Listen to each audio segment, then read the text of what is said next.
I received a frustrating WhatsApp message from my sister. I left your disabled daughter at your home. Panic-stricken, I rushed home, only to find my daughter sobbing uncontrollably, alone, outside the house. This was the breaking point. I couldn't rely on my sister to look after my kids anymore. It was time to show her what family truly meant. My name is Amanda. I'm 43 years old and have a passion for baking. Ever since I was a kid, I've loved experimenting in the kitchen. You'd think I'd be a master by now, right? And, well, not to brag, but I am, mostly.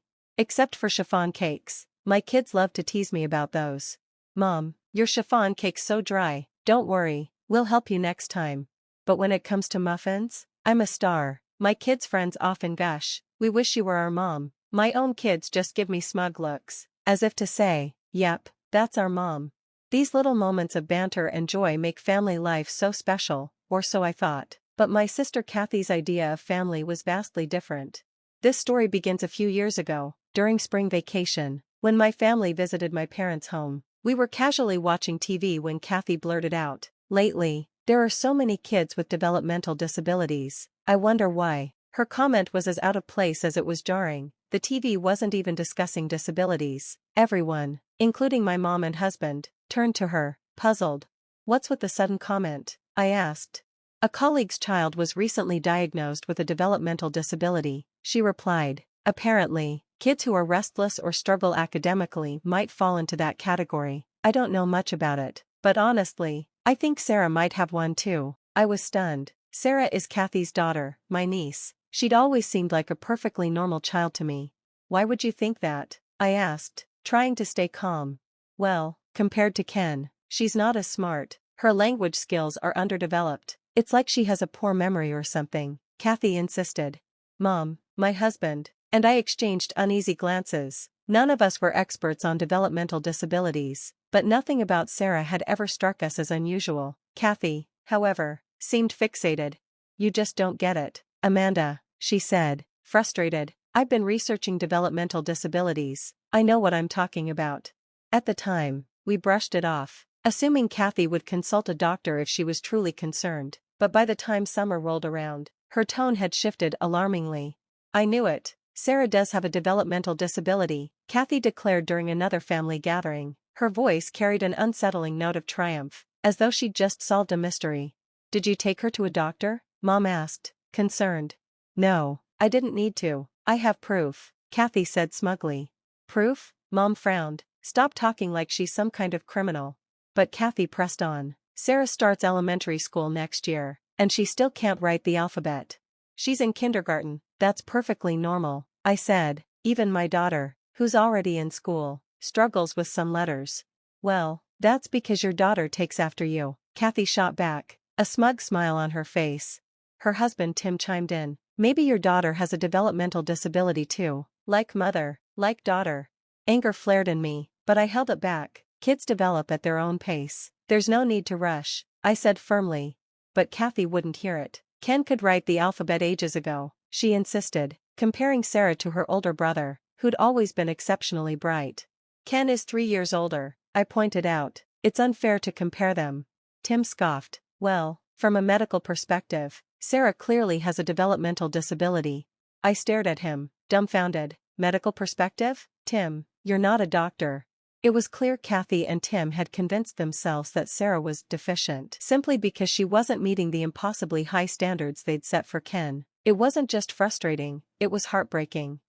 "I always say my siblings graduated from a national university, so I'm smart." Tim's words still echoed in my mind. As ridiculous as they were, he often boasted about his intelligence, using his siblings' accomplishments as if they were his own. For the record, Tim himself graduated from a private university, and not even by choice. He had failed the National University Entrance Exam after ignoring his teacher's advice not to take it. Now, he manages a supermarket, yet insists he's just as brilliant as his siblings. If you're thinking, what is he even talking about? You're not alone. I later learned that Tim was something of an outcast within his own family, which perhaps explained his need to constantly prove himself. But his behavior didn't just stop at self-aggrandizement, it extended into how he and Kathy treated their daughter, Sarah. One day, my husband Mike cautiously suggested, maybe a professional should evaluate Sarah. It could help clear things up. "Oh, I've already consulted professionals," Kathy replied quickly. For a moment, silence fell, and a collective question mark seemed to hang in the air. What do you mean by professionals? Mike asked. Well, I've watched health programs on TV, Kathy said matter-of-factly. Their observations matched Sarah's symptoms exactly, so it must be accurate.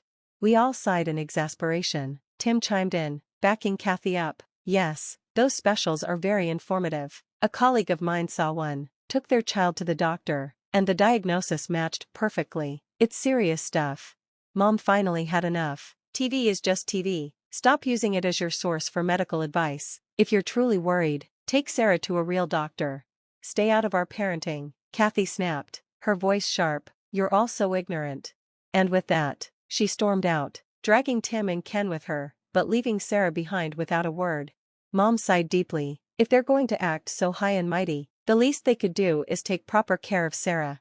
Sarah, meanwhile, was playing with my daughter, her usual bright smile plastered on her face, but as I watched her, I noticed something. Every so often, her smile faltered, replaced by a fleeting look of sadness. She must have realized her family had left without her. That brave smile broke my heart. Sarah shouldn't have to carry the burden of our adult failures. I was more certain than ever that she didn't have a developmental disability, but rather, she was the victim of neglect and favoritism. Later that day, Kathy and Tim returned home in high spirits, shopping bags in hand. Mom's face darkened. Do you often leave Sarah behind when you go out shopping? It's just leaving her at home. What's the problem? Kathy shrugged. The problem is, you don't leave Ken behind. Why treat Sarah differently? She doesn't listen, so we're teaching her discipline, Kathy argued. Discipline her if you must, but don't just abandon her without explanation. That's cruel, Mom countered. Tim jumped in defensively. We provide her with proper meals and a good education. Why do you keep criticizing us? That's the bare minimum for parenting, I said sharply. You act like it's some grand favor. This is a family matter. Stay out of it, Amanda, Tim snapped. Sarah is my family too, I shot back. She's my niece. If she's being mistreated, I won't stay silent. My words seemed to hit a nerve. Kathy and Tim avoided my gaze, but their silence spoke volumes. If you suspect Sarah has a developmental disability, leaving her alone is even more irresponsible, Mike added. That's why we're teaching her to stay home alone. Kathy slammed her hand on the table. The argument dragged on for hours, going nowhere. Eventually, Kathy and Tim left early the next morning, cutting their visit short.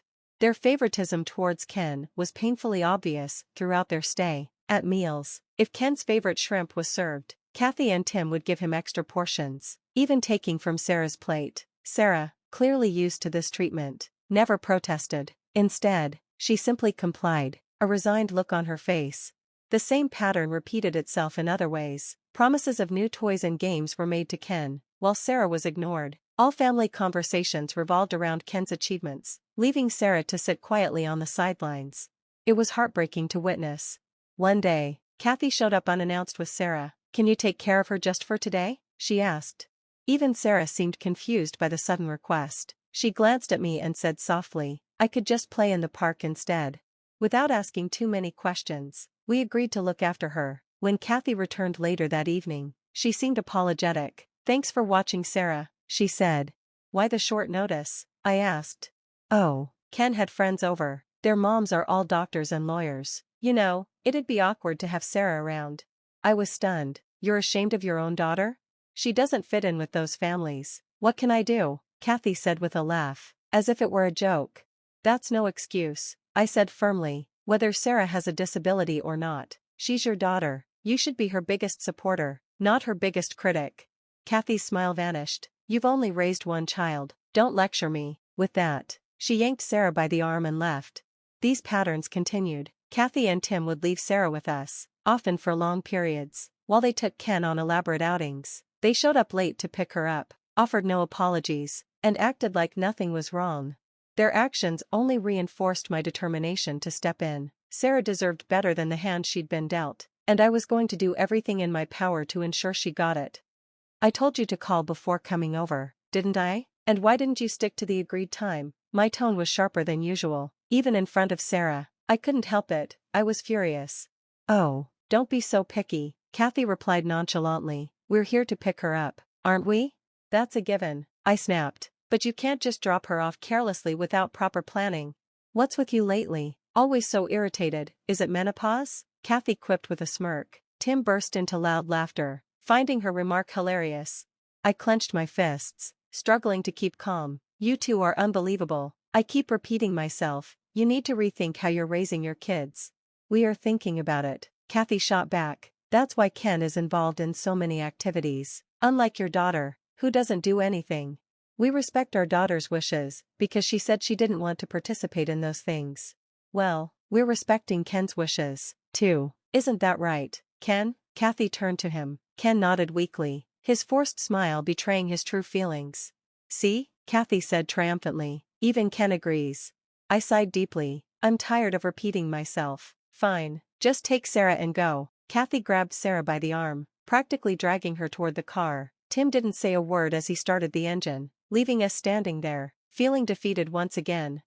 The next day, I was out shopping when I received a text from Kathy. Hey Amanda, you love Sarah, right? Confused, I replied, of course I do. She's my niece. Why are you asking this? Her response left me stunned. Great. Perfect. Consider her your daughter now. I left her at your doorstep. I didn't see anyone home, so you should hurry back. She might be crying alone. I froze in the middle of the store, rereading her message in disbelief. Was this some kind of joke? I called her immediately, but her phone was off. Panic set in. I abandoned my cart and rushed home.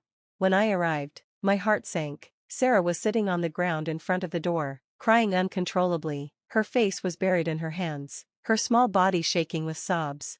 Sarah, I ran to her and pulled her into a hug. She clung to me tightly, tears soaking my shoulder. It's okay, sweetheart, I'm here. It was clear what had happened. Even without asking, Kathy had abandoned her. Calls to Kathy and Tim's phones went unanswered. They had deliberately cut off contact.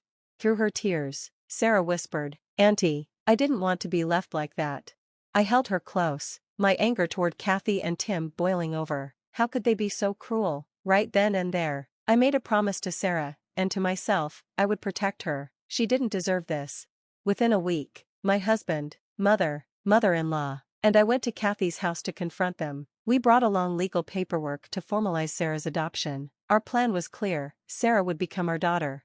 To our surprise, Kathy and Tim agreed without much resistance. Less burden for us, Kathy said with a dismissive shrug as she signed the papers. Her lack of remorse infuriated me, but I held my tongue. Sarah's well-being was my only priority.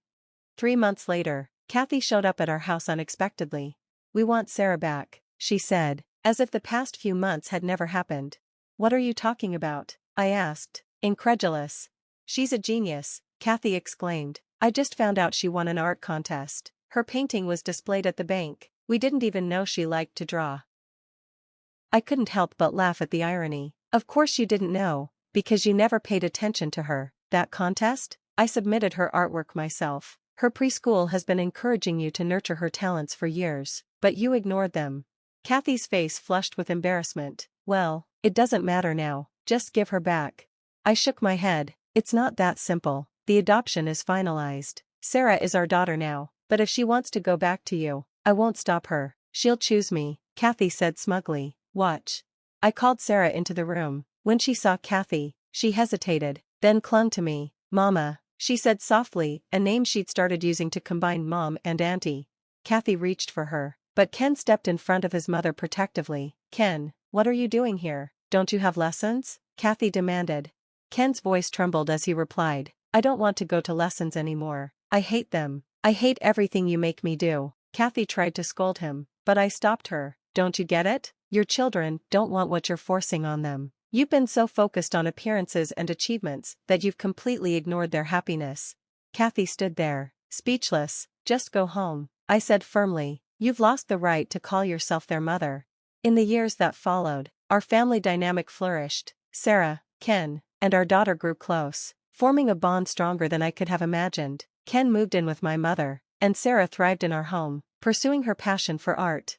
Though the road was challenging, it was worth every step. Our two-family household was filled with love, laughter, and the joy of watching the kids grow into their unique talents. Kathy and Tim, meanwhile, drifted into isolation, burdened by the consequences of their selfishness. Our lives weren't perfect, but they were rich with the one thing that mattered most, family.